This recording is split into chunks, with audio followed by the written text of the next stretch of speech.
Namah Om Vishnu Padaya Krishna Prishtaya Bhutale Srimate Bhakti Vedanta Swami Niti Namine Namaste Saraswati Devi Gauravani Pracharine Nirvishesha Shunyavadi Paschatya Deshatarine Jaya Shri Krishna Chaitanya Prabhu Nityananda Shri Advaita Gadadhara Shivashadi Gaura Bhakta Vrinda Hare Krishna Krishna Krishna Hare Hare Hare Rama Rama Rama Hare Hare Hare Krishna Krishna Krishna Hare Hare Hare Rama Rama Rama Hare Hare. So today we'll start with chapter number 7. So I'm recording so that if anyone is missed Mataji, they can attend the class from here. Yes, Prabhu, thank you. So I'm starting. So who will be today chanting Mataji? Whom should I make? Chitra Mataji is I chanting. will chant. Okay. So today is chapter number 7, that is knowledge of the absolute. Till chapter number 6, it was Karma Yoga, and from chapter number 7, last 2 verses of chapter number 6 were telling. So all the yoga Krishna has described till now, that is Karma Yoga, Bhakti Karma Yoga, then Dhyan Yoga, then Gyan Yoga, all those yoga Krishna has described. And at last he has given his notion that Bhakti Yoga is best.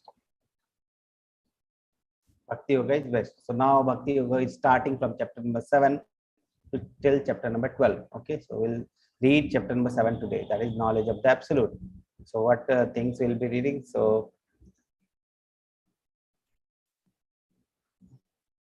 yeah, so this is the chapter number 6 summary. So we have read about the summary in chapter number 6. Yesterday only we have finished. So we'll quickly move to chapter number 7. So what we'll be reading?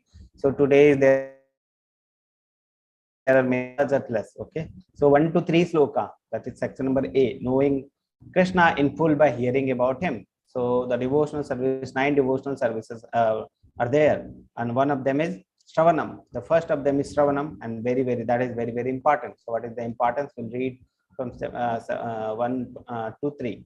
Okay, then 4 to 12, knowing Krishna as a source of both the material and spiritual energy. So Krishna will be describing 2 types of energy, and where we are coming in between those. So we'll read those things. And 13 to 14, 2 sloka.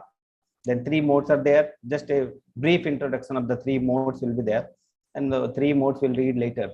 So 3 modes are controlled by Krishna, therefore we should surrender. Then 15 to 19, the people who do not surrender to Krishna and the people who surrender to Krishna. These things will be learning. Okay, so impious people lack knowledge and never surrender to Krishna. The pious develop knowledge and surrender. So 20 to 25, others who do not have knowledge, those who surrender to demigod, those who are impersonalists, so those who do not know about Krishna.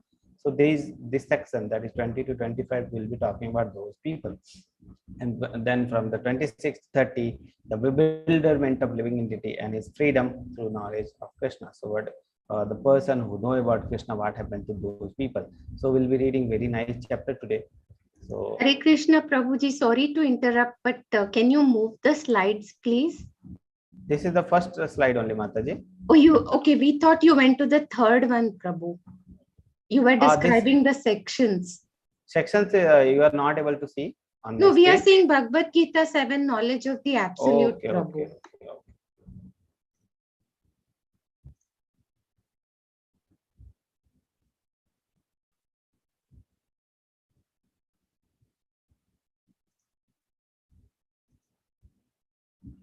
PowerPoint slide. Okay. Are you able to view see now, Mataji? Yes, Prabhu. Yes, Prabhu. Yes, Prabhuji. Okay. So now this is the slide, the sections. So total 7 sections are there. Total 6 sections are there, and so these things will repeat in the next this slide. It is repeated only. So it is just like a summary synopsis of chapter number 7. So chapter number 6, we have read last two slokas about a yogi who thinks about him in devotion and concentrate on him in full faith. That is called the bhakti yogi, and that is the best. But this is the Krishna's opinion. In the last of the Bhagavad Gita, last of the slides of chapter number 6. Okay. Then in the chapter number 7, the knowledge about absolute. So he is starting the bhakti yoga, the yogi. So how does yoga to be developed, the bhakti yoga to be developed? Okay. So it begins with the stress on the process of hearing. Okay. So process of hearing, it is stress on the starting of the chapter number 7. So after these were the sections we were discussing. That first was the knowing Krishna by the process of hearing. This was the first section. Then knowing Krishna as source of material and spiritual energy. Then Krishna controls the modes of material nature. Then impious never surrender to, and pious do, and surrender to demigods and impersonalism and bewilderment of living entity and freedom from the by knowing Krishna. So these are the six sections we will be discussing in this chapter. So quickly move toward this chapter, and then we'll gradually see. So this is the first section, sloka number 1, 2, 3. So what is the process of hearing that is described here? So Krishna requests Arjuna to hear of both his material and spiritual energy, and declares that the transcendentalist who succeed in truly knowing him is most rare. So let's read about this sloka. Hare Krishna, Mataji. Yes, yes, Prabhuji. Krishna. Shri Bhagavan Uvacha Maya Saktamana Partha Yogam Yunjan Madashrayah Asamshayam Samagram Mam Yatanyasyasi Tachranu. Krishna is saying Tachranu. Tachranu means now here. Okay, so Krishna is saying now here. So this is the importance of hearing. Just 1 minute, I'm getting.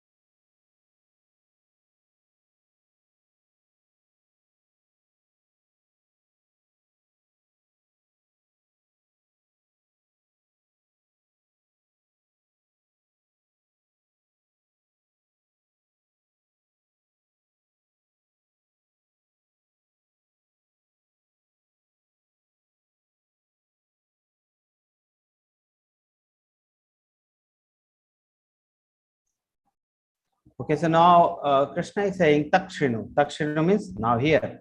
Okay, so O son of Pritha, how by practicing yoga in full consciousness of me, with mind attached to me, you can know me in full, free from the doubt. So 9 devotional services are there, and out of them, first is the hearing. So Krishna is saying the importance of hearing. So now he's starting the hearing process of Arjuna, that is about bhakti, about Krishna. He will be telling all those things. Okay, so O son of Pritha, by practicing yoga in full consciousness of me, with mind attached to me, how you can know me in full, free from the doubt. So let's understand the sloka, about the sloka.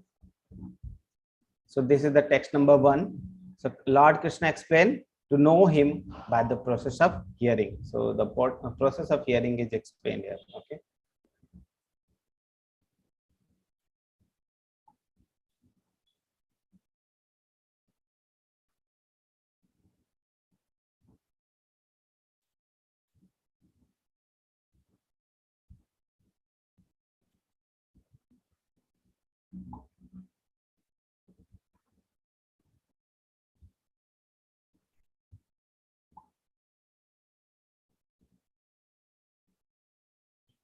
So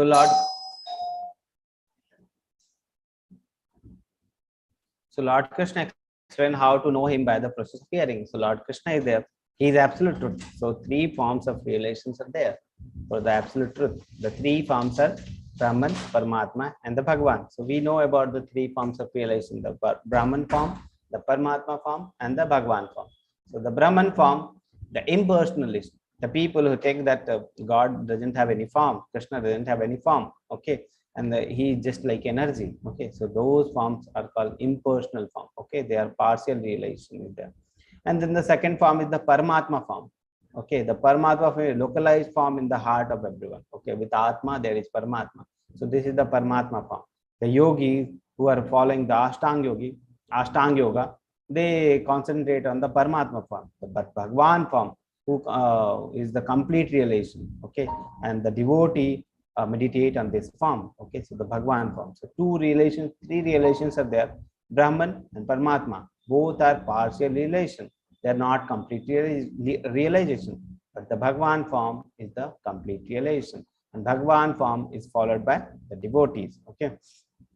So there is Lord Krishna, there is living entity. Living entities are the spirit soul. By different yoga, they want to know about Krishna. So gradually they will be elevating. So capable of elevating to self-realization by different yoga practices. So three yoga: Jnana Yoga, Ashtanga Yoga, and these two are partial realization. Jnana Yogi, Brahman form, they will be realizing.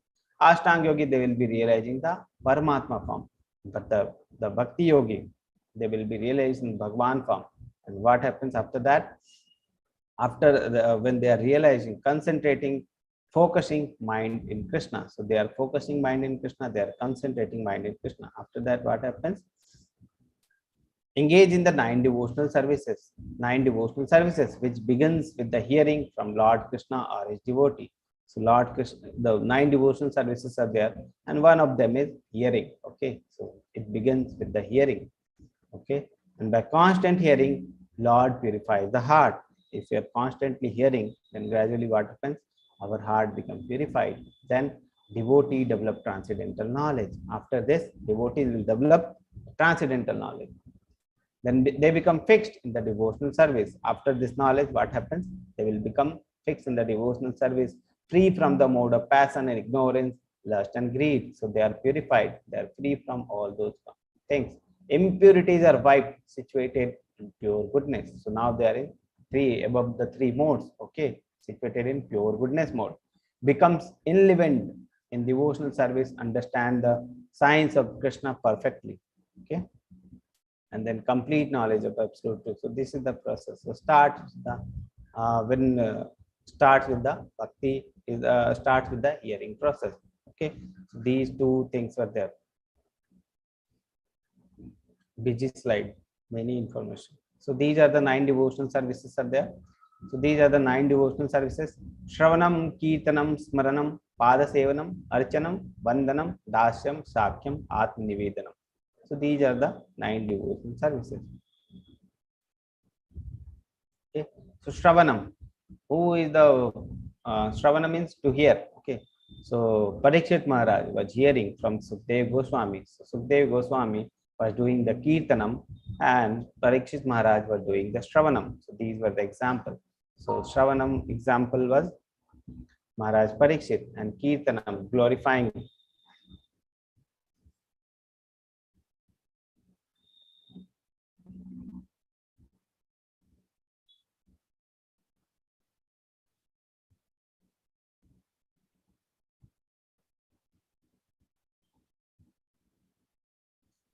So hearing, Shravanam, Kirtanam, chanting and glorifying. Okay. Then remembering was the Prahlad Maharaj. So he was remembering. So example is Prahlad Maharaj. He remembered Krishna even at the time of great calamity, great situation. The great calamity when his father was trying to kill him. He was situated. He was remembering Krishna. So it was example of Smaranam. Sita Devi. She was remembering Krishna when she was in Lanka. So she was remembering the Ram at that time. So this is the example of a Smaranam. Okay.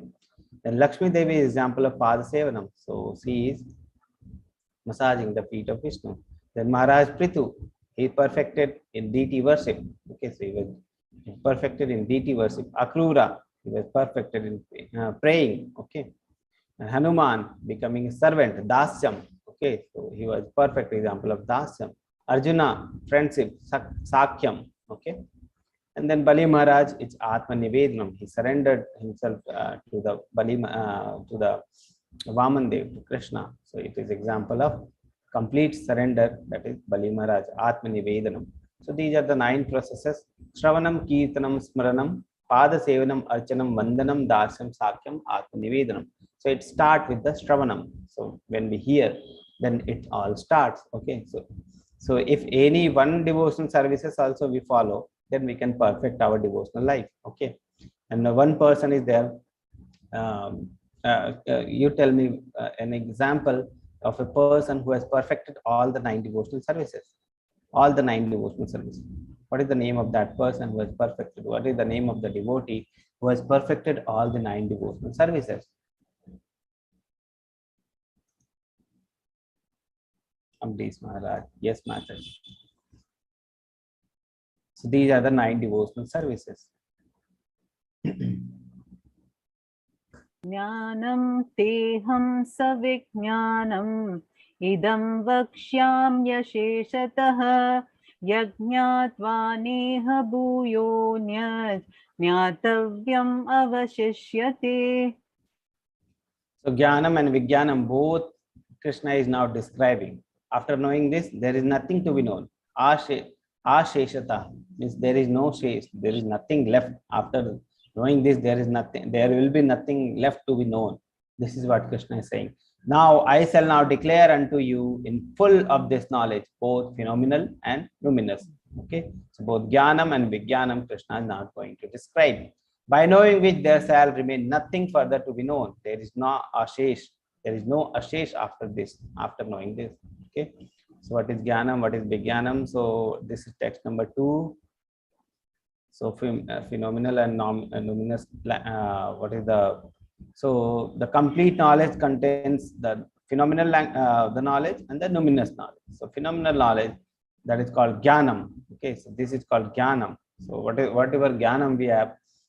What is the theoretical knowledge we get, that is called Jnanam. Vijnanam means whatever practical application we apply in that in our life, that is called Vijnanam. So phenomenal knowledge, it is called like knowledge acquired or perceived by the senses. So phenomenal language we can acquire and perceive by the senses. But the luminous language, luminous knowledge cannot be perceived by the senses. They can only be acquired through the Shastras. Okay, so this is the thing. So knowing this, nothing to be known. So this is the complete knowledge about the things we can acquire through the senses, the things we can acquire from the Shastra. Modern science mainly dependent on the phenomenal language. That is only the language which is we can sense, which we can see. That is only. But the thing is, there are vast variety of luminous language, luminous knowledge also, which we can, our senses cannot see. Okay. So if we have this knowledge, luminous knowledge also, then we can see everything, whatever thing is there as a object for as a Krishna only. Okay, we can seeing object as Krishna's energy. So we can see these objects as Krishna's energy if you have luminous language, okay, luminous knowledge. Okay. So now Krishna is controller of these both Jnanam and Vijnanam, matter and soul, both Krishna is the controller. Okay.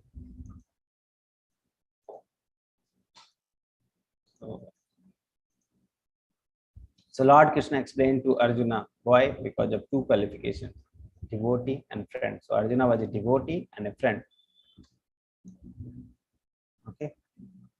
Manushyanam sahasreshu kaschid yatati siddhaye yatataamapi siddhanam kaschin mam veti tatvatah. So Kaschin Mam Veti Tatvata. So Kaschin means some person only Virla. Virla means only rare. Rarely. Mam Veti. Veti means to know. Tatvata, in the truth. So only Virla, only the rare person will know me in the truth. So Manushya Naam Sahasreshu. So there are so many people. Sahasreshu. Thousands and thousands of people who are trying to know me. Okay. Kaschid Yatati Siddhaye. Only few will attain the perfection. So there are many types of people who are trying to know me. Okay, many people are there who are not interested also.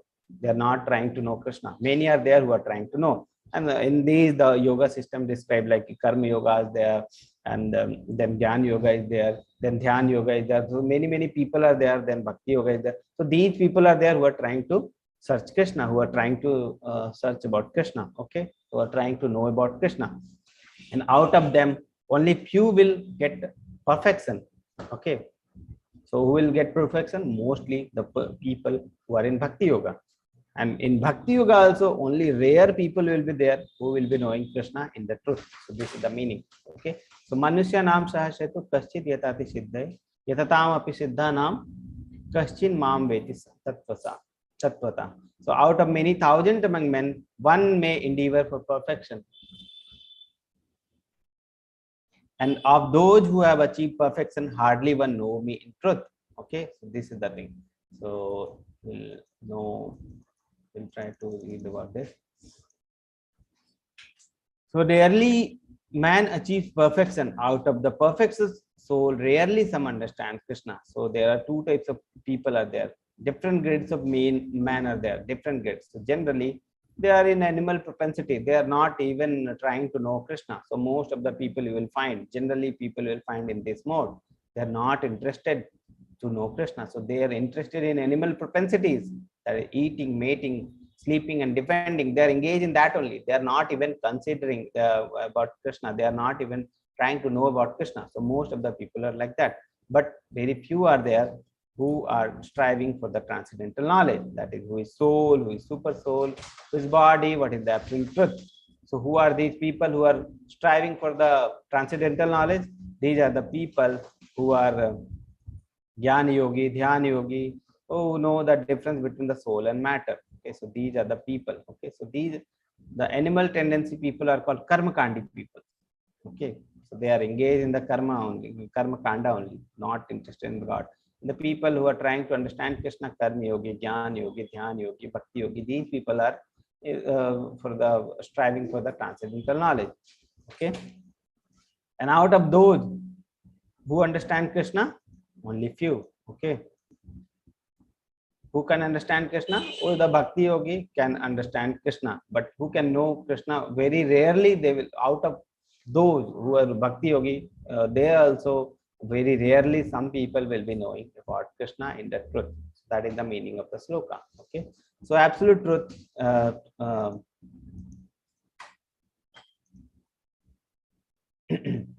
So there are the people Krishna, they know Krishna about the absolute as the absolute truth, cause of all causes, supreme personality of Godhead, have full 6 opulences, can be known by process of Krishna consciousness, engage in devotional service. Process of bhakti is not easy to practice as proclaimed by impersonalist. Okay, so one more important point is there in the last. Okay, the process of bhakti is not easy to practice as proclaimed by impersonalist. So impersonalists say a process of bhakti. Impersonalist means the people who think that Krishna is not a person, he is light, there is no personal form of God. Okay, so they think like that, and they think that this Gyan Yogi, this Gyan Yoga is very difficult process, and Bhakti Yoga is very easy process. So they think like that. Okay, they think because they are not following the standard of Bhakti Yoga, which is written in the Vedic literatures, the Upanishad, Purana, Narada, Pancharatna. So indeed, the standard of Bhakti Yoga is written. So how this Bhakti Yoga should be practiced. And when they are not practicing like this, they think that Bhakti Yoga is very easy. The impersonalists think that Bhakti Yoga is very easy. And in this way, what they think? They think simply they cause disturbance to the society. Okay, because they think that Bhakti Yoga is very easy, and they do not follow the process of Bhakti Yoga. So they are simply disturbance to the society. Okay. So now this is section number B, 4 to 12. Okay, knowing as Krishna as both the source of material and the spiritual energy. So 2 types of energy will be seeing, and which type we belong to will be seeing in this section. Okay, so Krishna now told about the process of hearing. Okay, so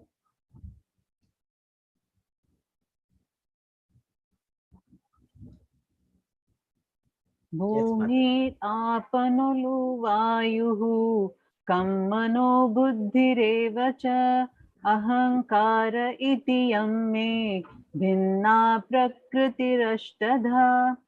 Next Krishna one. is saying, yeah, I will describe this, then we'll read Mataji. Okay. Krishna is saying Bhinna Prakriti Ashtada. So there are Bhinna Prakriti who are composed of 8 elements. Okay, Ashtada. So 8 elements are there, which is making the Bhinna Prakriti. Bhinna means separated. So separated energy. Okay. So what are the 8 things which are constituting the Bhinna Prakriti, the separated energy of Krishna? So these are the earth, water, fire, air, ether, mind, intelligence, and false ego. So these 5 are earth, water, fire, air, and ether. These are the gross elements. And these 3, mind, intelligence, and false ego, these are the subtle elements. So these 8 things are making, these 8 things are separated energy of Krishna. This is what Krishna is telling. Okay.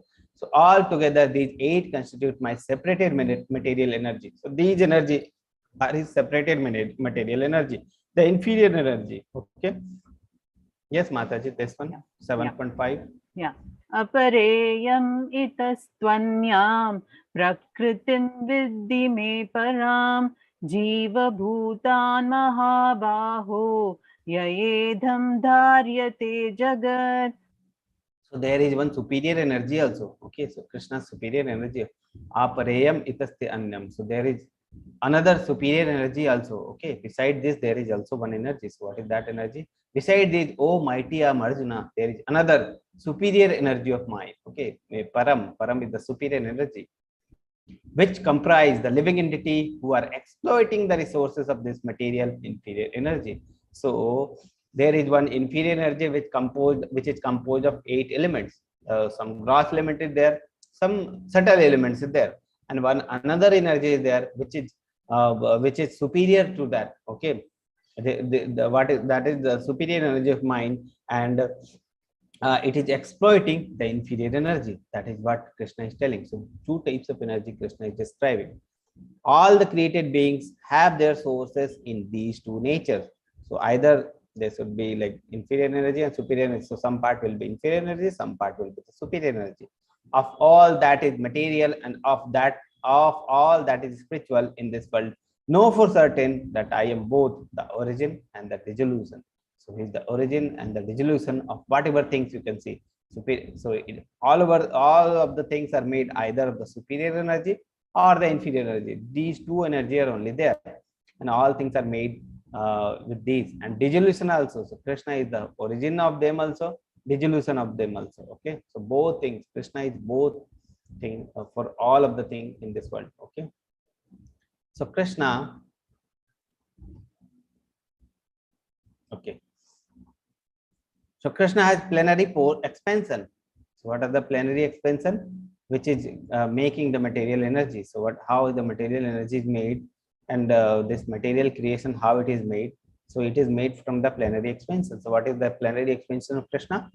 That is called Purusha avatar, Purusha incarnation. So these 3 are the 3 types of Vishnu, are the Purusha incarnation of Krishna. So these are the 3 incarnations. What are the 3 incarnations?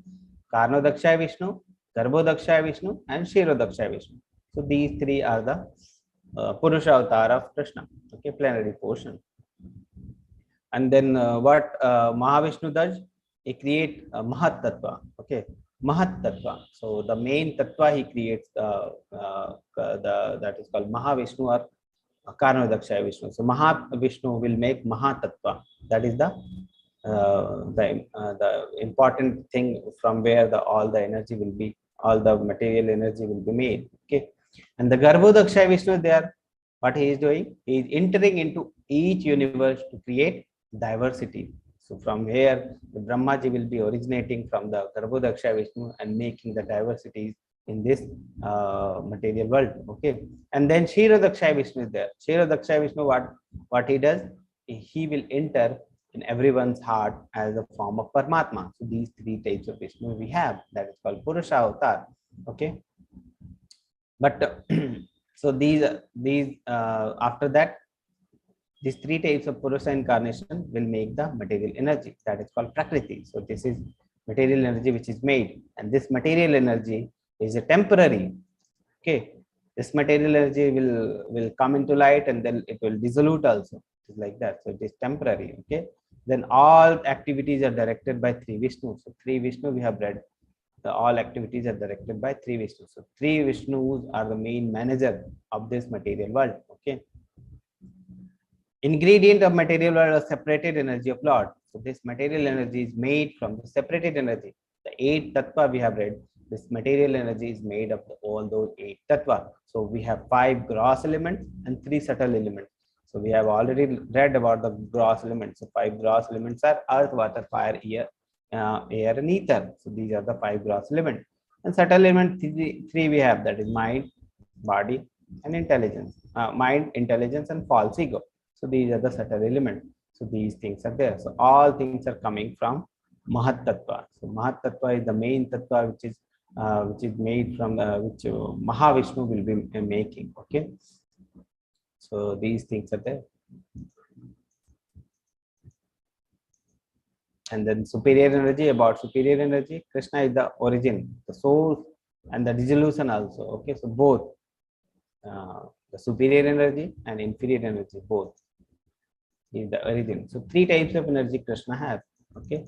So what are the 3 types of energy? So 3 types of energy is called superior energy and the inferior energy. We have seen that the separated energy or external energy or inferior energy is shown here. Okay. So this material world is the inferior energy. 2 parts, gross element and subtle element. So, and the superior energy, all the living entities are coming into the superior energy. Okay. But when the superior energy comes into contact with the inferior energy, that in this world, okay, this material world, if the superior energy in contact with the inferior energy, that is we are the jiva, okay, then what happens? We become a marginal energy. Marginal energy means we have the choice either to go towards the material energy or to the superior energy. So we have the choice. Okay, we can go toward the superior energy or we can go toward the inferior energy. So we have the choice. We can make the choice. So that is why we are called marginal energy, or this is the marginal or the jiva. Okay.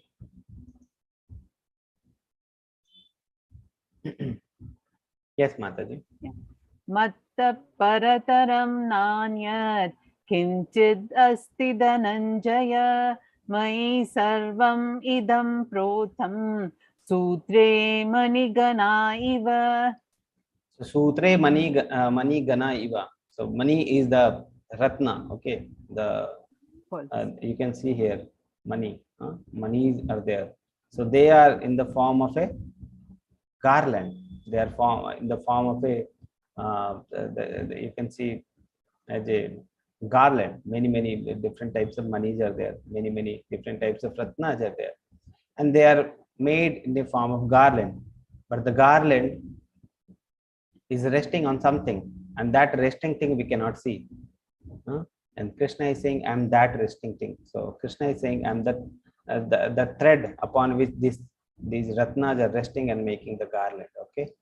Krishna is saying, Sutre Mani Gana Iva. So this is the sutra. Krishna is like sutra of this money. Okay. O conqueror of wealth, there is no truth superior to me. Everything rests upon me as pearls are strung on a thread. So different pearls are there, different monies are there, and they're strung on the thread. The thread is not visible, only money is visible. But someone can say that the pearls are in a form of in a garland. So they must be resting on something. That something is Krishna. So there are many planets are there in the planetary system, in the universe. There are many planets, and they are floating in the sky. So someone may think that they are floating. They're floating out of nothing. There is nothing. No energy which is making them floating. This is not like that. Krishna Krishna is making them float. Krishna's energy is there, which is making them float. Krishna is, and it is not visible, like the thread which is not visible in this garland. Okay. So different opulences of Krishna is describing on 7.8 to 7.11. So he is the taste of water. Okay. So many people confuse how taste of water can be Krishna. There is no taste in water. We have read in the Vigyan, we have read in the science that there is no taste in water. Okay, so some people may confuse that how can taste in the water. Okay, but Krishna is saying, I'm taste in the water. Light, so he is the light of sun and moon. He is Om in the Vedic mantra. He is the sound in the ether. Ether is the empty space. So he is the sound in the ether. He is the ability in the man. He is the fragrance of the earth. He is the heat of the fire. He is the life of all the living entity. He is the penance of all the aesthetics. Okay, all existence. So he is the original seed giving father of all those people who are existing, all those things which are existing. He is the intelligence of the intelligent. He is the prowess of the all powerful men. He is the strength of the strong, and the sex life not contradictory to the religious principle, means the sex life of married person. So these are the opulences Krishna is describing. Okay, Krishna is telling, I'm the taste in the water. Okay, Ye chaiva sat.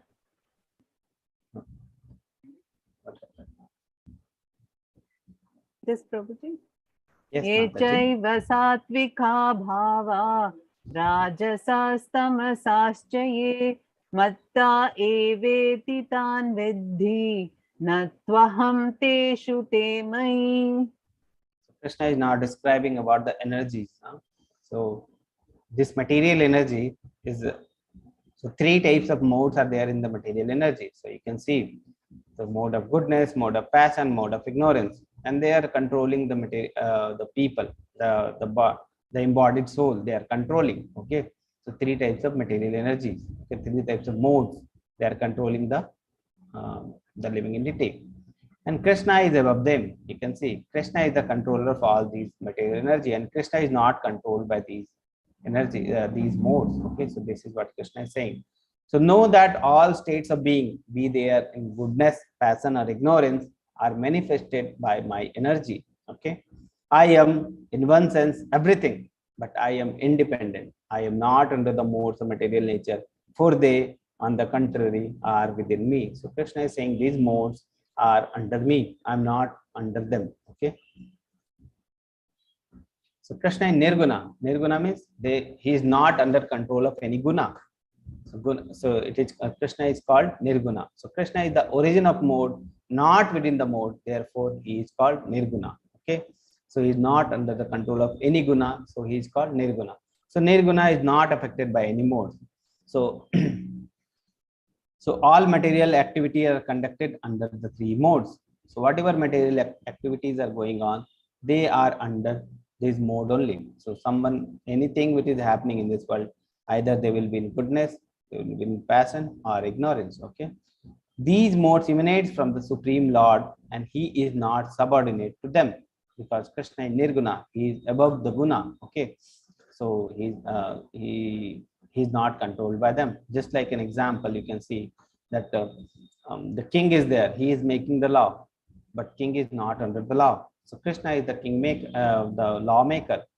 So he is not under the law, like that. So analogy is king or lawmaker is not subjected to the state's law. Okay. Now the three modes are controlled by the Krishna, therefore surrender. So what Krishna is saying in this sloka, deluded by the three modes, that is goodness, passion, and ignorance, the whole world does not know me, who am above the modes of inexhaustible. So if someone is someone is under the modes of these modes, so they cannot know Krishna. Okay, because they are under the control of the Maya. They are under the control of these three modes, and Krishna is above the control of three modes. So they cannot they cannot know about Krishna. So how can they know about Krishna? When they start devoting, when they start coming out of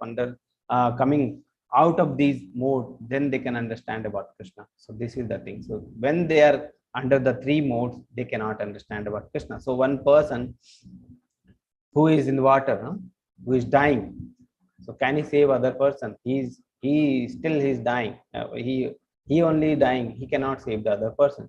So if a person is under the Maya, he cannot save the other person. Krishna is above the land. Okay, so he is not in the water. He is above the land. So only he can save. So that is the thing. Okay. Yes, Mataji, 7.14. Daivi Hesha Gunamai Mama Maya Duratyaya Mam Eva Ye Prapadyante Mayam Etam Tarantite. So this is also very famous sloka. Tarantite, who crosses. Who crosses? So this Maya, who can cross this Maya? So Krishna is above, in the land, okay, and everybody is floating in the water. They're dying. So Krishna only can save. So who can cross this water? Is this divine energy of mind consisting of the three modes of material nature is difficult to overcome. So it is very difficult to overcome this water. Okay. But those who are surrendered unto me can easily cross beyond it. So Krishna is above this water. So he can easily make us cross. So you can see here, this person is in the material world. This material world is shown as this, like a sagar, like a sea. And only Krishna can save us from this sea. Okay, so that is the thing.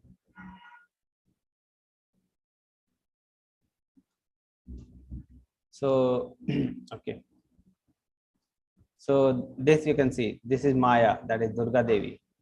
She is controlling the whole of the universe, but Durga Devi is under control of Krishna. Okay, Krishna is above them. Okay, so we are Nitya Baddha. Baddha means entangled. Okay, bound. So the living entity are Nitya Baddha. Nitya means always. So we are in this world, we are always like a Baddha. So we, whatever we will do under the control of these Maya only. Okay. So this is the thing. So we are Nitya Baddha. So living entity is eternally bound. Okay. By the clutches of Maya. So what is the clutches? What is the handkerchief? Clutches means hatkadi. So what is the hatkadi of the Maya? So these three modes are the hatkadi of Maya. These three modes are the clutches of Maya. Okay. These three modes are goodness, passion, ignorance. So these three modes are the clutches of Maya. So they are tying up. So we are called Baddha. Okay. So we are called bound. Okay. So we are Baddha, Nitya Baddha, and it is very, very difficult to overcome because it is controlled by it is the energy, internal energy of Supreme Lord. So it is very, very difficult to control. Okay. Divine energy is also there. Material energy is called so because the divine connection between the moment and divine will. So this energy is called divine energy, and it is very, very difficult to overcome. This Maya, okay. This guna or guna is guna. The Sanskrit meaning of guna is also a rope. So ropes are tying us. Okay. So only Krishna and his bona fide representative can rescue one. So from this rope, who can rescue? Only Krishna or his representative. Devotional service can help one gain release. Okay, so using the devotional service, we can go above these three. We can release that rope. Okay, we can release that the hatkadi. Krishna, out of parental affection for the living entity, can order his energy to release the conditioned soul. So if Krishna has parental affection with with the living entity, when living entity are trying to devote himself to Krishna, then out of parental affection, Krishna will order the Maya, okay, leave this person like that. So we are a conditioned soul. So we have two paths, okay, difficult by own endeavor, easy by surrender. So towards the Krishna, if we are endeavoring for ourselves only, endeavoring on own ourselves. So we are trying on our own, okay, we are trying different way, but we are not able to reach Krishna. But easy by surrender. So if you're surrendering to Krishna, then it is very, very easy. So different paths are there. Dhyan yoga is there, Gyan yoga is there, Karma yoga is there, different paths are there. So if you are following all those paths, it is very, very difficult. But by surrendering, it is very, very easy. Okay. So what are the four people? So this is the section number D. That is, what are the four people who surrender to Krishna, and those four people who didn't surrender to Krishna. So what are the four those examples? Okay, what are the four people? Both like, yes, Mataji. Namam dushkritino moodaha prapadyante naradhamaha mayaya pahruta jnanaha asuram bhavam ashritaha. So these are the four duskritno. So Krishna is saying duskrit. Okay, these people that is called miscreants. So these 4 types of miscreant won't surrender to Krishna. So what are the 4 types of miscreants? Muda, who is like a Muda, so who are foolish, grossly foolish. Okay, so the 4 types of Muda are grossly foolish, lowest among the mankind, Naradhama. Okay, so they are lowest among the mankind. That is called Naradhama. Okay, and then whose knowledge is stolen by illusion. So they have knowledge, but they're too much in the illusion that I am all, whatever knowledge I have, that is perfect, whatever things I know, that is perfect. So those things are there. Okay, so they think themselves as the supreme. Huh?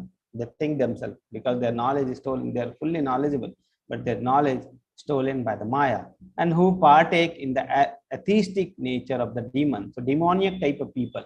So these 4 types of people are there who do not surrender to Krishna. So grossly foolish, Naradhama, and then whose intelligence is taken away by the illusion, by Maya, and who are atheistic in nature, who are demoniac in nature. So these are the 4 types of people who do not surrender to Krishna. So these are the 4: Buddha, Naradhama, Asurim Bhavam, and Asurim Bhavam Ashrita means the people who are atheistic, who are the demoniac quality, and whose knowledge has been taken away by the Maya, knowledge stolen by the illusionary energy. So these are the 4 types. Okay, Buddha, grossly foolish, like hard working asses.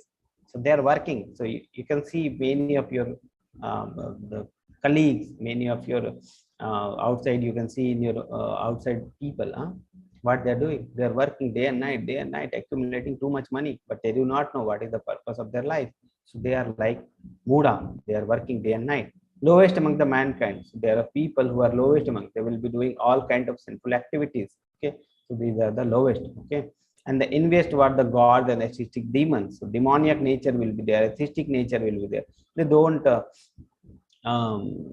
believe in the God. They don't think that there is any God, and they do all types of sinful activities. So these are the 3rd type of people, and whose knowledge is stolen by those energy. So many big scientists are there. Okay, so many scientists are there who believe in God. Many scientists are there who doesn't believe in God. They think that what is happening, whatever things we know, that is only correct. Above that, there is nothing. Okay, so that is the wrong concept they have. So that is called knowledge stolen by illusionary energy. So these types of 4 people, these 4 types of duskritas or the impious people do not know God. Okay, do not surrender into God. So you can see here, this is the ass. He's working day and night. Nothing is gaining. Second, Jagai Madhai, they were lowest among the mankind. By the mercy of Nityananda Prabhu, they came to know about Lord Chaitanya Mahaprabhu. Okay, so they surrendered to the Chaitanya Mahaprabhu. So this is the mercy of Nityananda Prabhu, that this lowest among the mankind, this Jagai Madhai, has surrendered to Chaitanya Mahaprabhu. So you can take the example of Jagai Madhai in the lowest among the mankind, that is Naradhama. This is you can see the heads. This is Ravana. So he is demoniac people, okay? And the one is the scientist. Many scientists are there who are not believe in the God's existence. So yes, Mataji, 7.16. Chaturvida bhajante mam jana sukritinarjuna arto jignasurartarthi jnani cha bharatarshaba. So these are the 4 type of people who bhajanto mam, who engage themselves in the devotional service of Krishna. So what are the 4 types of people? What are the 4 types of Sukritno? So Duskritno we have seen in the previous slide, and this slide contains the Sukritno. What are the pious people? Okay, so these types of 4 types of pious people who will surrender. So so oh best among the Bharata, Arjuna, 4 kinds of pious men render devotional service. The word here is pious men. Okay, so if a man is not pious, and if they are doing all those things, then it is not. I will, after reading, then I will explain this. Okay, so 4 types of pious men render devotional service unto me: the distressed, the desire of wealth, the inquisitive, and the one who is searching for the knowledge of the absolute. So these 4 types of people are there. Who is in distress? So if a person is in distress, so he may surrender to Krishna, he may not surrender to Krishna. The person who is desire of wealth, he is searching for wealth, so he may surrender to Krishna, he may not surrender to Krishna. The person who is inquisitive, who is searching, who is means he is trying to search, who am I, what is the our purpose, jigyasu, he is very jigyasu, so that may surrender to Krishna, that may not surrender to Krishna. And the jnani, okay, searching for the knowledge of absolute, they may surrender to Krishna, they may not surrender to Krishna. So what is that thing which differentiate that will lead to the surrendering? That thing is the pious man. Okay, so if we have pious activity, and if we are in these four categories, we will surrender to Krishna. That is the thing. The main thing is pious. The person should be pious, otherwise they won't surrender to Krishna. So piety, so piousness is very, very important. Okay, so this is the four types of people who will surrender to Krishna. So let's read about those. So this is the story of Gajendra Maharaj. Okay, so when he was in distress, the Gajendra Maharaj and crocodile is fighting. Gajendra Maharaj is very powerful elephant, but in the land, when he is in water, then Magarmach, the crocodile, is more powerful. Okay, so we are also a spirit soul. We are also very surrendered to Krishna. We are also very pious people, like, but when are in this material world, okay, then Maya is more powerful than us. Okay, so we are now under the control of Maya. Okay, so like that thing. So what Gajendra did? Gajendra called Supreme Lord. Okay, so Supreme Lord came. As soon as he he saw that Lord is coming, he plucked a flower and to Krishna. Okay, so that is even he was in great distress. That is what the type of surrender he had. So we are also in distress, and we are in the Maya, like this. You can see the crocodile. Crocodile is like Maya. Maya is very powerful in this world, material world. Maya is very powerful, and when we are in the land, we are powerful, more powerful. So when we are in our constitutional position is the servant of Krishna. So we are servant of Krishna. Our constitutional position is to be serve Krishna. Okay. So when we are serving Krishna, we become more powerful. And when we are away from the Krishna, when we are in the land of Maya Devi, what will happen? Maya Devi is more powerful. Okay. So this is the thing. So we should also call for Krishna. So that is the thing. So we are also in the position of Gajendra Maharaj. Don't think that Gajendra Maharaj was that time he was fighting like that. We are also in the same position. We are also fighting. So what we should do, what Gajendra Maharaj did, we should also do like that. So Gajendra Maharaj called for Krishna. We should also call for Krishna. So we are also in distress. Gajendra Maharaj was in distress. Second example is Draupadi. Draupadi was in distress. Okay, so she called for Krishna. Krishna came and helped. Okay, so this is the surrender with the example of distress. Okay, then this example, this is the example of Sukdev Maharaj. So Sukdev Maharaj was not coming out of womb only. Okay, so I think 16 years he was in the inside womb, because he was very fearful of the Maya, because he know that when I come out of this womb, then I will be in this material world, and in this material world there is Maya, and I can be deviated from this Maya. So he was very, very fearful. Okay, so Krishna came for him, and he instructed him, come out. No one, this Maya won't even touch you. Okay, then only he came. So he was also in like a distress. Okay, he was thinking about Krishna. He was inside he was in distress. Okay, so like that. So he was in very fearful mode. Then in the next example, Sukdev Maharaj and Parikshit Maharaj. Sukdev Goswami is there. He is saying the story of Bhagavatam to the Parikshit Maharaj. Parikshit Maharaj was about to die in the 7 days. He was searching here and there, all where. Everyone he is asking, what is the perfect way? I am going to die in 7 days. What should I do? How should I end my life? What should I do? Everyone was saying something. Okay, he was not satisfied. Then he met Sukdev Goswami. He said, only way to perfect your life, only way, you have 7 days, only way to perfect your life is to hear about Krishna, is to devote yourself toward the loving service of Krishna, to devote yourself in the feet of Krishna, the charan of Krishna, then only you will your life will be perfect. You have 7 days, and in 7 days only, if you are hearing about Krishna in the devotional mood, in the pure, life is perfect. So that is the thing. So he has only 7 days, and this was the only recommended process given by Sukhdev Maharaj, was to hear Bhagavatam stories from Sukhdev Maharaj, to hear Bhagavatam stories about Krishna to the Parikshit Maharaj. So this was the thing. Okay, and then this is it. So Sukhdev Maharaj was in distress. Okay, then comes the example of Dhruva Maharaj. So Dhruva Maharaj was searching for the kingdom greater than his father. Okay, so he was searching for the kingdom greater than his father, and while searching, what he got? He got Supreme Lord himself. He got Krishna himself. So after this incident, after meeting with Lord, what he told? He told what he was saying. He was saying, "My Lord, I was searching for just a stones. I was searching for the stone. The stone he was telling about, he is comparing to the kingdom greater than his father.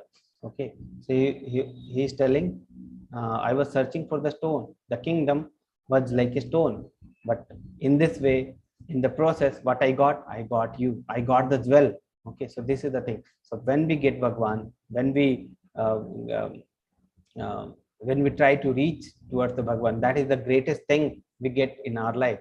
And this great, the whatever things we are searching for, whatever money we are accumulating, those things will be like stone. Okay, so our story and Dhruva Maharaj's story is like the same.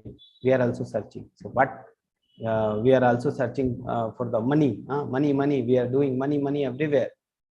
And Dhruva Maharaj were also searching for the money, and in the process he met the Supreme Lord.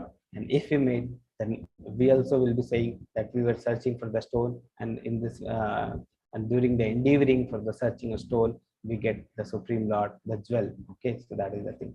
Then the Sugriva Maharaj. So what is the example of this Dhruva Maharaj? Dhruva Maharaj was in search of wealth. Okay, then Sugriv, he was in distress. His wife, his brother has taken his wife. So Lord Ram helped him. So he was in distress. And then these are the sages of Naimisaranya. Okay, so sages of Naimisaranya has accumulated there to in front of the Suk Goswami. Okay, Sut Goswami is there sitting, and the sages of Naimisaranya. One is there, Naimisaranya, and now Kali Yuga is going to start.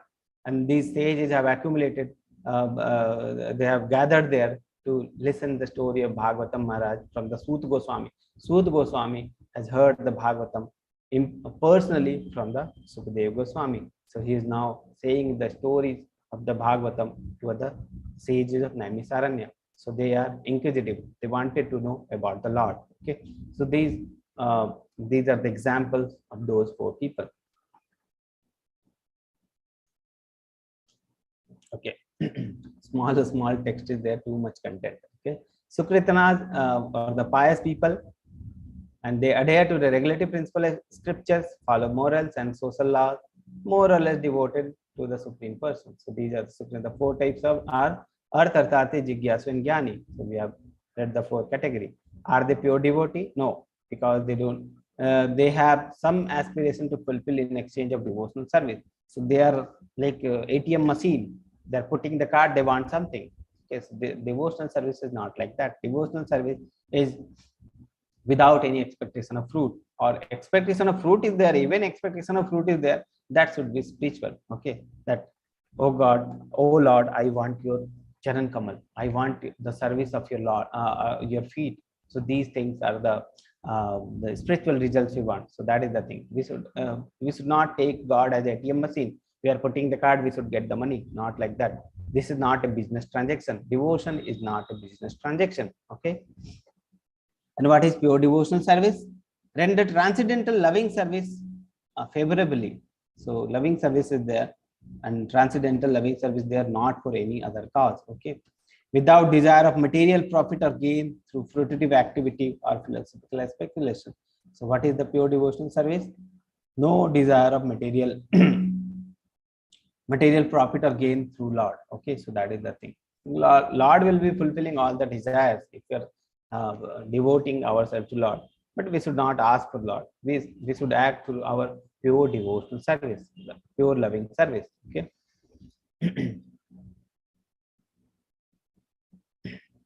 So at what stage do Sukritnas become pure devotee? When they are free from the all material desires. So when they are free from the all material desires, they will become the devotee. When they fully understand that material renunciation has nothing to do with the spiritual improvement. So when they know the difference that is spiritual and material things are different. So like Dhruva Maharaj, he was searching for the material thing and he got the spiritual thing. Okay, so he know now the difference. So now he become a devotee. That is called pure devotee. He become a pure devotee. What is the hope for miscreants in regard to devotional service? For them, the devotional service is very difficult because their lives are selfish, irregular, and without spiritual goal.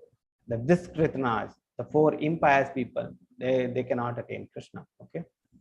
Is there any hope anytime? If by chance they come into contact with pure devotee, they can also become a pure devotee. So four types of people are there. It's very difficult for them to understand Krishna, to surrender towards Krishna. How they can surrender? Lava matra sadhu sangha. Okay, so if they are in contact the sadhu sangha, if they are in contact with the pure devotee, they will be converted to pure devotee. Like Jagai Madai we have read. Okay, so they were Naradhama. When they came in contact with Nityananda Prabhu, they become a Mahajana. Okay, so that is the thing. They become like Mahajana. They were not Mahajana, but they become like Mahajana. Okay, so four types of the inquisitives are there. Four types of people, pious people are there who are trying to search Krishna. The distressed, jnani, inquisitive, and desire of wealth. Who is the best? The jnanis are the best because they know about Krishna and now they are surrendering to Krishna. Okay, so best is the jnani. Why? In full knowledge of the absolute truth and free of the material desires. So they are in full knowledge of Krishna. They are free from the material desires. That is why. Engage in pure devotional service. Lord is very dear to him and he is very dear to Lord. Okay, this jnani people characteristics. When one is pure in pure devotional, pure knowledge of transcendence of Supreme Lord, material contamination cannot see the thing. So when he becomes pure, material contamination won't touch him. Okay.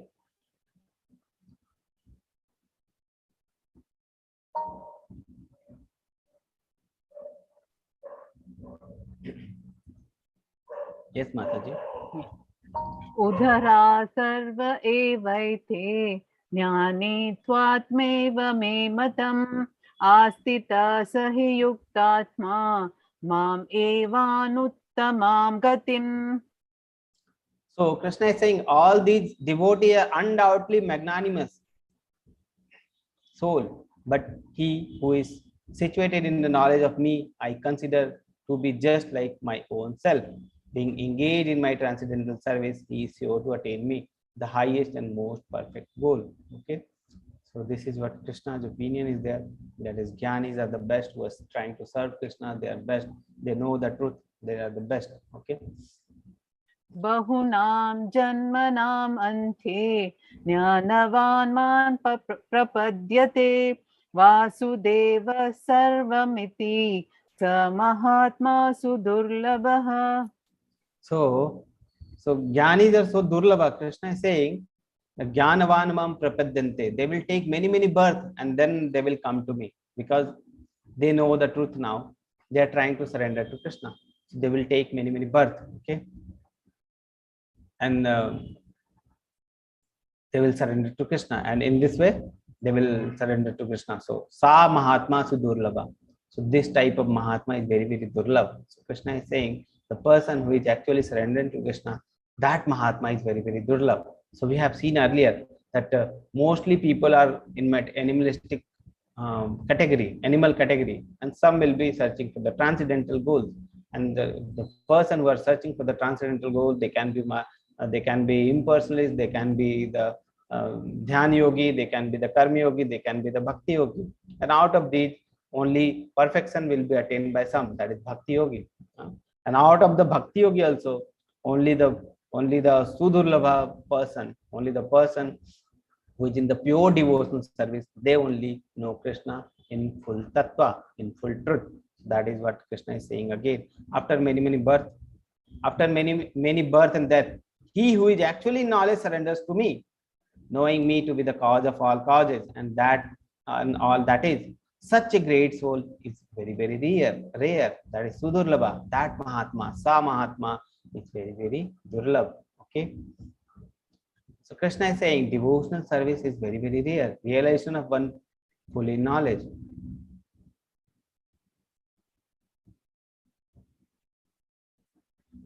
Okay. Realization of one fully in the knowledge. The Supreme Personality of God is the ultimate goal of spiritual realization and therefore surrender. Okay. So after getting the knowledge, after attaining the knowledge, they know that supreme goal is the Supreme Person. So we should surrender. Okay. They know that the spiritual life is full of activity which is eternal, blissful, and not just impersonalism or voidism. They know now the full knowledge. Okay. Material world is a perverted reflection of spiritual activity. Whatever activity is going on in the spiritual world, perverted activity will be there in the material world. Okay. Understand Lord as the cause of all causes, and thus realizes a universal vision of Vasudev. See all in relation to the God. And this vision precipitates full surrender to Krishna as highest goal. So they will see that all living entity, Krishna is there in all living entity. So they will as one. Okay. Realizes the dependence on Krishna's Lord's mercy, the Supreme Lord's mercy. So they are now fully dependent on Krishna's mercy. Without mercy of Krishna, no one knows Krishna. Okay. So this is the thing. Even Sa Mahatma, Krishna was telling Sa Mahatma so Durlabha. Why that Mahatma is so Durlabha? Because one who is fully surrendered to Krishna, that is very rare. That is also Durlabha.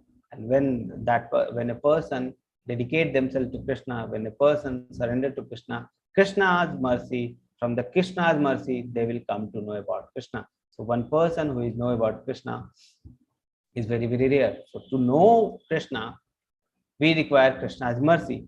For Krishna's mercy, we require Krishna's devotion. So if we are fully surrendering toward Krishna, what will happen?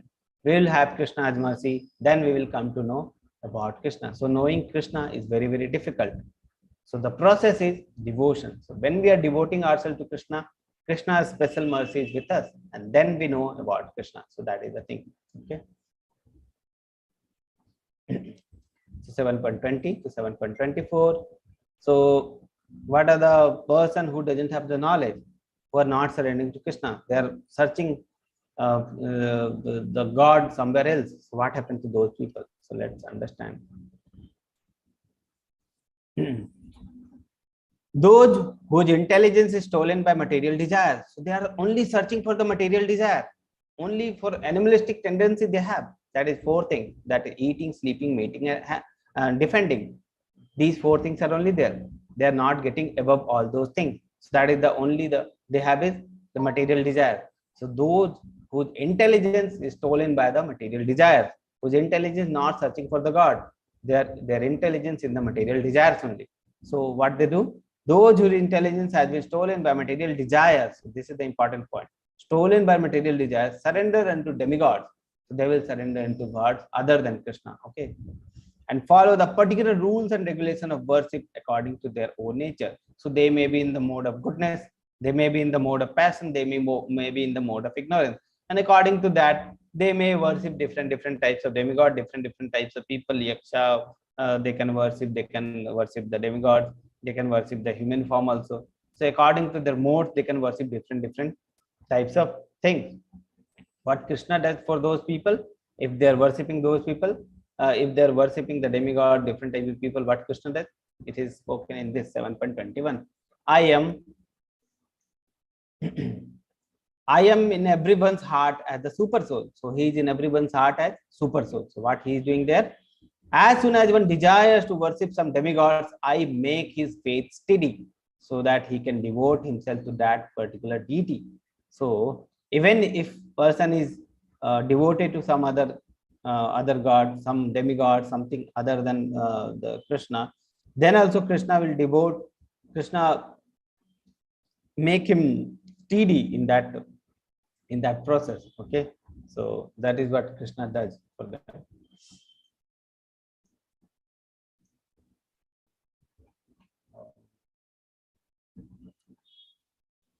So men of small intelligence worship demigods and their fruits are limited and temporary. So when they worship demigods, demigods are also living entity, but they are very, very powerful. They are very, very dear to Krishna. They are a servant of Krishna. They are serving Krishna. Okay. So they have got many higher positions. Okay. Like a company is there. So company's owner is different and companies, the employees are different. So if a person has contact with the company's owner only, so he doesn't require contact with the company's employee. But it is not like that. If you are a friend of the company's owner, then you should not respect the company employee. You should also respect all of them because they are serving the owner. Okay, so that is the thing. It is not like that. If we have contact with the owner, we won't be respecting the employees. Okay, because employees are also higher than us because they are greater servant of Krishna. So demigods are greater, they're great servant of Krishna. That's why they have this position. They are serving Krishna, and day and night they are serving Krishna. So and they perfectly serve Krishna. Have you seen anytime sun is rising late and sun is setting the late? Huh? No, it is not like that. Have you seen these things? No, it is not like that. We can predict all the planetary movements. Sun God is there. He is so perfectly serving Krishna. Okay. Rain is there. Okay. So if you see that the material nature and the different types of demigod who are managing the material nature, they are perfectly doing their duty. Perfectly, very perfectly. It is not like that anyone can do any mischief and they can escape. Not like that. If you can escape from the government, but you cannot escape the Lord's rule. So who are managing all those Lord's rule? These demigods are managing all those Lord's rule, and they are very, very perfect, minutely perfect. If you are doing any wrong, you will get the result. That is perfect. Okay, that is the like if sun is rising in the morning in the east, you can know what is the timing of the sun daily. We have the astrology chart. We know when the sun will rise, and that is very, very perfect. It is so perfect, and there's nature also, the rules also, the karma law also, everything is perfect. It's not like that anyone is doing any mischief, anyone is doing any bad thing and he will escape. Not like that. Anyone is doing bad thing, he will get the result. That is the thing. Okay, so this is the thing. So demigods are very, very perfect devotee of Krishna. Okay, they are very perfect devotee of Krishna. So it is not like that we should disrespect them. We are devoted to the owner, we are devoted to Krishna, then it is not like that because they are more greater devotee than us towards Krishna. So we can follow them. We can follow Hanumanji, okay, to become a great devotee of Ram. Like that we can do. So that is the thing. This is the thing we should follow. Okay. So men of small intelligence worship the demigods and their fruits are limited and temporary. But the men of small intelligence, what they do? They follow the demigods and they try to get the material results from them. Okay. Those who worship the demigods go to the planets of demigods, but my devotee ultimately reach my supreme planet. So Krishna is saying those who are devoted to me, they will come back to me. Okay. So demigod worshipper. So this slide speak about demigod worship. So what is demigod worshipper? Intelligence stolen by material desire, that is Maya. Fruits are limited and temporary. So whatever fruits they are giving, they are also temporary, they are also limited because demigods are also material. So they are also limited, they are also temporary. Their energy is also temporary and limited. Okay. So what is the basis of choice? Different modes and nature. Okay. So whatever mode is there, the person, they will worship the different demigods. And why they are not worshipping Krishna? Because of lack of knowledge about Krishna. So when they come into knowledge, when they know about Krishna, they will devote themselves to Krishna. Okay. Krishna bestow benefits to the demigod, to the living entity. So Krishna is giving the benefit to the living entity, from the demigod to the living entity. Okay. The result go to the demigod planets. So this is the result. So what is Krishna devotee then? Result is to go to the supreme planet of Krishna. So the devotee of Krishna, they will go to Krishna Loka. So this is the thing. So we have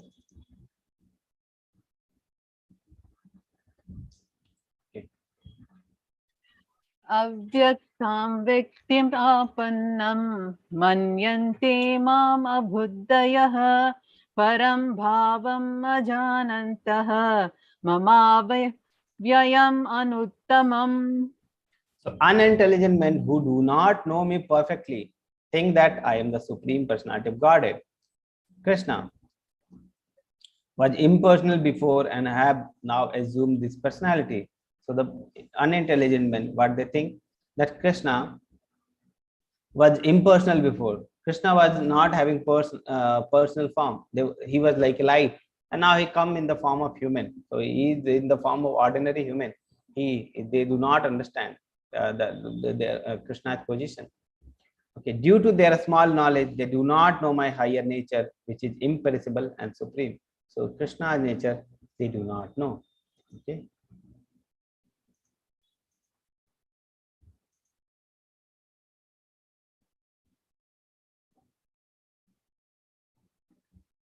Hare Krishna Mataji. Sorry, Prabhu, something got stuck.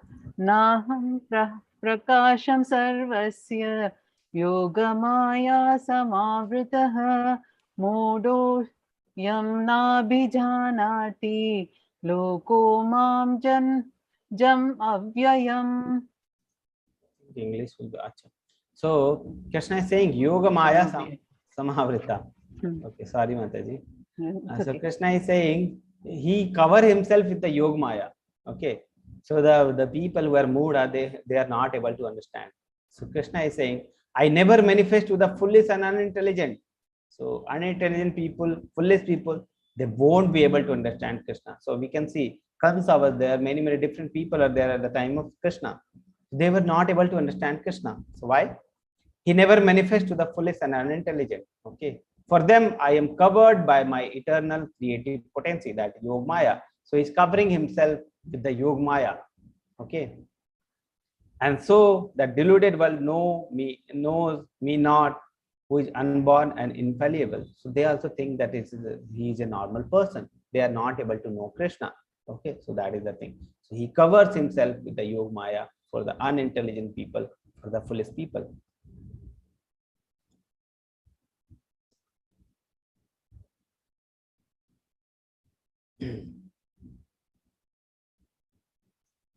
So qualification of understanding Lord Krishna, pure devotee can understand. Okay. Except devotee, all other consider him as ordinary. So only devotee can understand Krishna because of Krishna's mercy only. Okay. Krishna giving mercy, then only devotee can know. Another person who are not in pure devotion, they won't be able to understand Krishna. So result of being impersonalist. Impersonalist means the person who thinks that Krishna doesn't have any personal form. Krishna is imperson. Okay, imperson means Krishna is only energy. Some light is there which is maintaining the whole universe. That is the person who believe in only in the Brahman existence. Okay, of the God relation, only the Brahman existence of God relation. So those people are called impersonalists. They do not know Lord as unborn and infallible. So the nature of Lord they do not know. Supreme Lord hides from the foolish and intelligent through his eternal potency. So this is what being said here. So this is the section number F, last section, 26 to 30. So knowing Krishna as the source of both the material and the spiritual energy. O Arjuna, as a supreme personality of Godhead, I know everything that has happened in the past, all that is happening in the present, and all things that are yet to come. I also know all living entity, but me no one knows. So Krishna is saying about him, okay, that he is the knower of all that is happening in the past, future, and the present. Okay, every living entity he knows, but no one knows about Krishna. O Scion of Bharata, the conqueror of foe, all living entity are born into delusion, bewildered by the duality arising from the hate and desire. Okay, so all living entity are like that because they came into contact with the material nature. Now, if they came into contact with material nature, they are under the mode of material nature.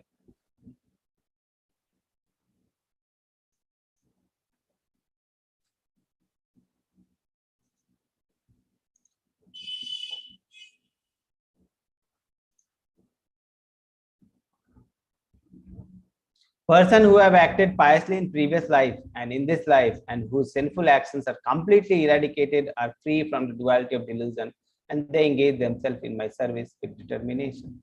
Piousness is very, very important for the uh, for the for the devotional service. So to have the piousness, what is the way to piousness? What is the way? Take the holy name. Okay, this is the yug dharma of this Kali Yuga. Okay, so to gain piousness, to purify our heart, this is the only process. This is the simplest process. Every processes which were in the earlier yuga, you can see meditation, deity worship, detailed deity worship, or havana, or any other. Those are very, very difficult. So God knows that these things cannot be performed in the Kali Yuga. So what is the simplest way? So he has given the simplest way, and the simplest way to chant. Just take the name. Take the name with a devotion. And when you're taking the name with devotion, then piousness will have. Then piousness will come in your heart. So that is the simplest process Lord has given. Piousness. Okay. To have piousness, we should take the Lord's name. So that is very, very important. So if you're taking Lord's name, gradually what will happen? Piousness will become pious. Okay, that is the thing. So piousness is very, very important to progress in the devotional life. And for piousness, 4 types of basic regulative principles we have in the if you see that many shastra, they they consider these 4 types of regulative principle for the basic principle for the piousness: no meat eating, no gambling, no intoxication, and no illicit sex. So these are the very, very basic principles. So any of the basic principle we are deviating, piousness we won't have the piousness. Okay, and for the for progression in the spiritual path, we have to have piousness. Otherwise, we won't be progressing. So these 4 things, the 4 basic principles, and chanting is very, very important for the piousness. Okay.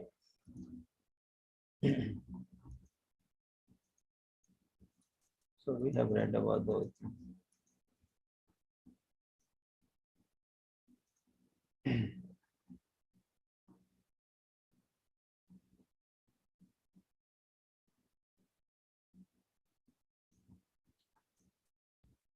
Which slide? Yeah. Qualification of a devotee to perform determined devotional service. So qualification required to perform the determined devotional services. So these are the qualifications. Acted piously in this and previous life. Okay, then ceasing to act according to desire and hate. So the activity based on the desire and hate we are not doing. Freedom from the duality of delusion. So duality we are free, and then sinful actions are completely eradicated. So these are the things which are the qualifications required to perform the determined devotional service. Okay. For whom it is difficult to transcend the duality of desire and hate, those who are sinful, atheistic, foolish, and deceitful. So these are the people, they cannot have these things. Okay. Impersonalists lack the following knowledge. What is the knowledge impersonalists lack? They think that forgets one position as the subordinate to Lord, and that is the greatest violations of God's law. What impersonalists think? That God is like energy, and we are Aham Brahmasmi. They think that I am also Brahma. They do not know that we are Brahman and Supreme Lord is Param Brahman. They think that Aham Brahmasmi. I am also the Supreme. I am also the Lord. They think. So they equate themselves with the Lord. And this is the way they violate the natures of law. And what will happen? So they also come in this category. So forget one position as subordinate to Lord. That is greatest violation of God's law. By being reinstalled in one's constitutional position of transcendental loving service with determination is the only way to understand Supreme Personality of Godhead. So our position is subordinate to Lord. This is the thing which the impersonalists lack. Okay, they think that Aham Brahmasmi, I am also God. They think like that. Okay. How can we situate it on the spiritual platform? Those who can accept this process, those who live practicing the regulative principle of religion, who have acted piously and who have conquered the sinful reaction. Next step. So these are the processes shown here, and very, very small font and very busy slide. What are the four processes, Prabhu? What are the four basic processes of regulative principles of bhakti, regulative principles of dharma? So I will tell after the end of the class. Okay. So we'll tell about those things. So you can read these things in the purpose. Very busy slide it is made. Yes, Mataji. Yeah. Jara marana mokshaya mamashritya yatanti ye te brahma tat vidukritsnam adhyatmam karma chakilam. This one. Yeah, this one we have read.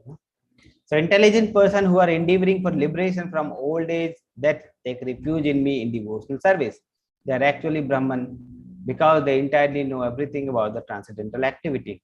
So the intelligent person is described. So now the last sloka, Mataji, will you read?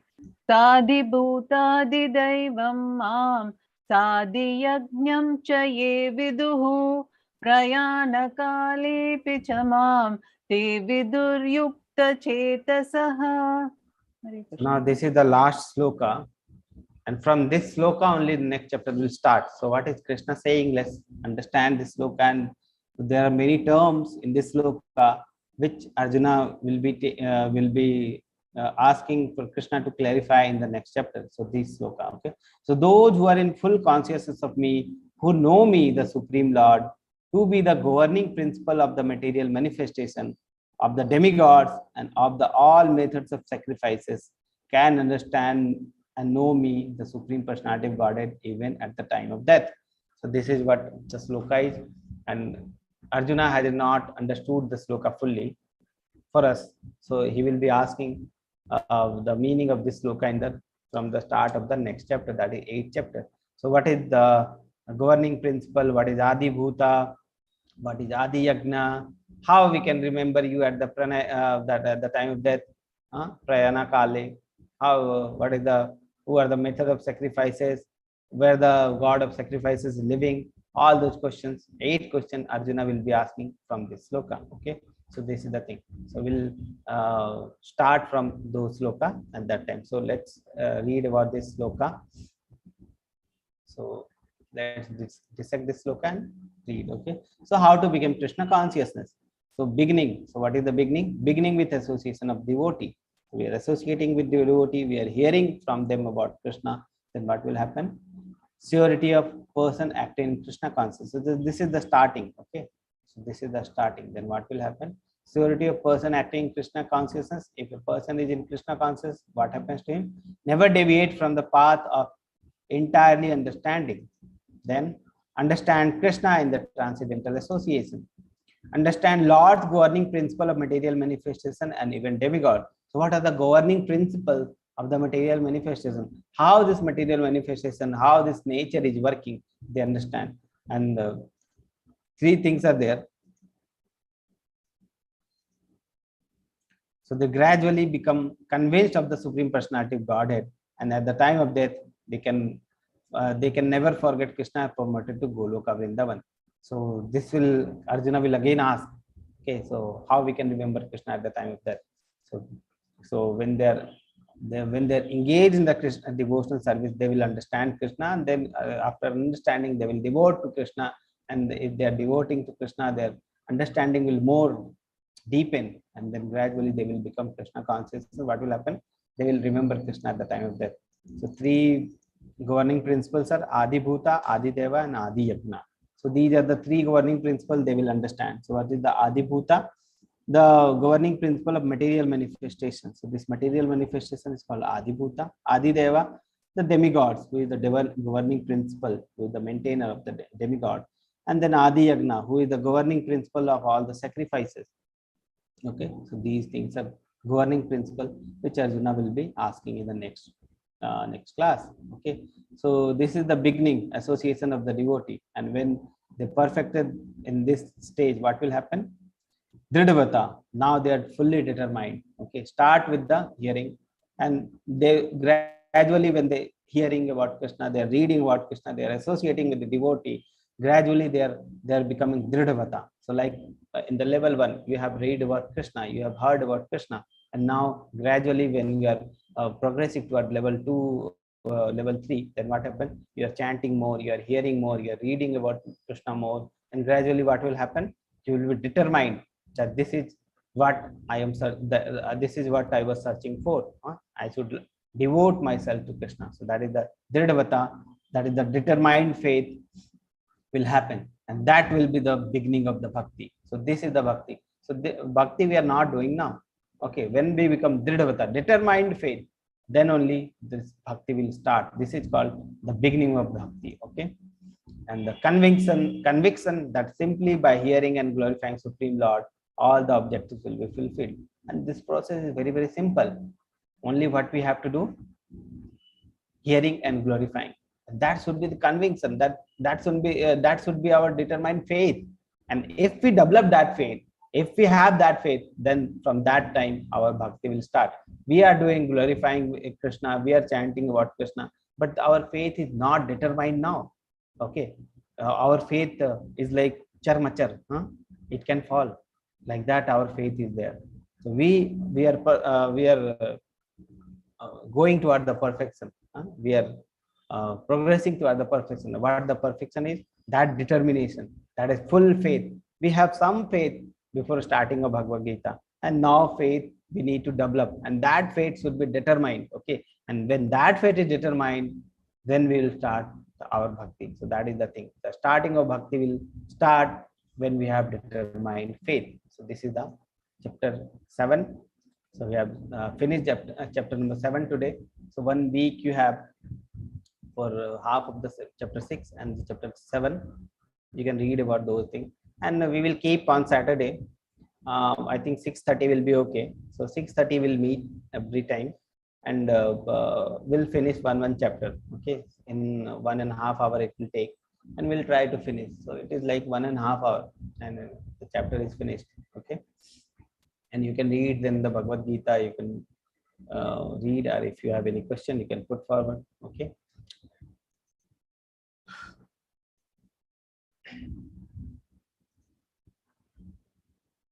Hare Krishna. If you have any question, you can raise the hand. Unmuting, I am not opening. So if you have, you can unmute them yourself if you want. Hare Krishna.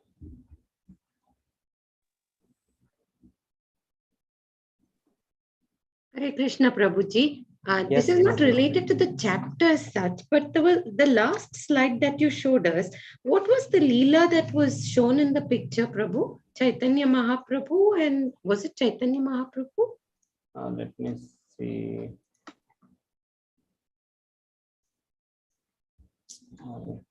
Wait. So I will stop the sharing and we'll see. Okay, that's slide. So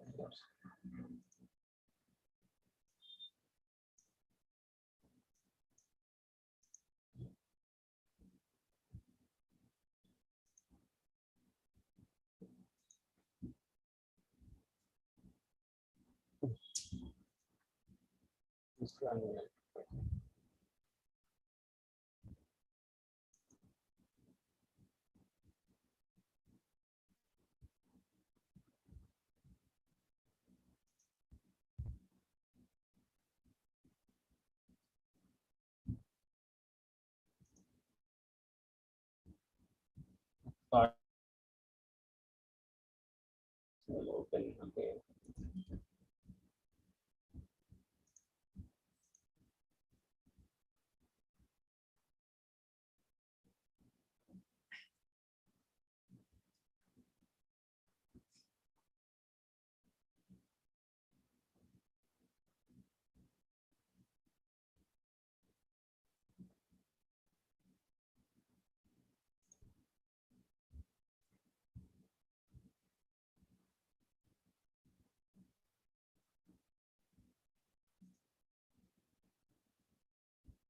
It will open, Mataji. It will take some time.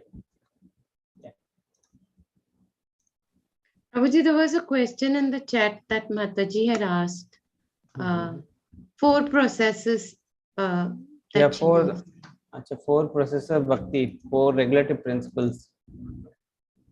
Yes, Mataji, you can answer. Four regulative principles. What are the four regulative principles? I Four, should four try. basic regulative principles, Mataji. Okay, Prabhu. No meat eating, no intoxication, no gambling, no illicit sex. Yes, these are the four basic principles for the purity. Purity we all need to progress in the devotional life. And these are the four basic principles we should develop so that we can progress in the devotional life. Okay. And these four things you can do only after you are chanting. If you are chanting regularly, easily you can do all these four processes. Okay.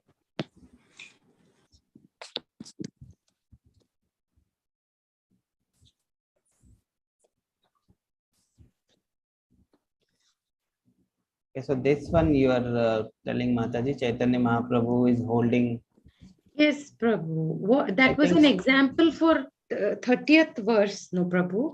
So what was it? I didn't get that. I cannot say certainly, but I think some, I think Srivas Thakur's son's death, it is maybe that he was, then Prabhu came, then I think it is related to that, but I am not certain. Okay, Prabhu. Okay, Prabhu. Thank you so much. I think Srivas Thakur's son's death was there, and they were, and then Mahaprabhu came at that Leela, I think it is. Okay, Not certain what is. sure, Prabhu. Yeah, Mataji. So the four processes only is there. Okay. So read the chapter, very nice chapter. And the most of the things were written in the slide.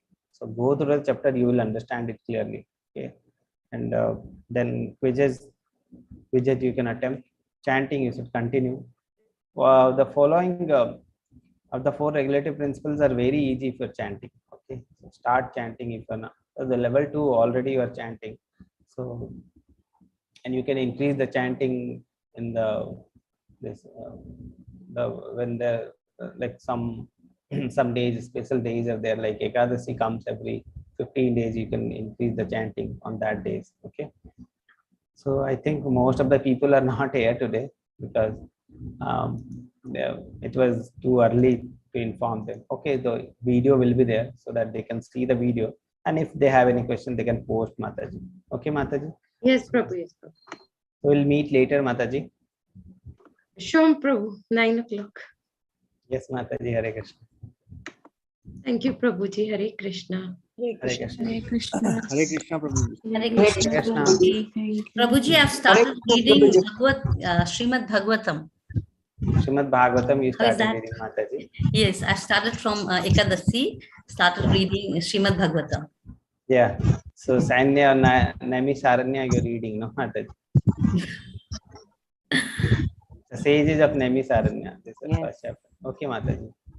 Hare Krishna. Hare Krishna. Thank you. Prabhuji. Hare Krishna. Prabhu, Hare Krishna. Every Saturday? Yes, Saturday. Saturday we'll meet. I think we'll convert it to Saturday only. Saturday only meeting will be good. Yeah. Yeah. Or if I have any work on Saturday, and if I'm free on Sunday, then we can meet Sunday if I'm having any work. Okay, Mataji.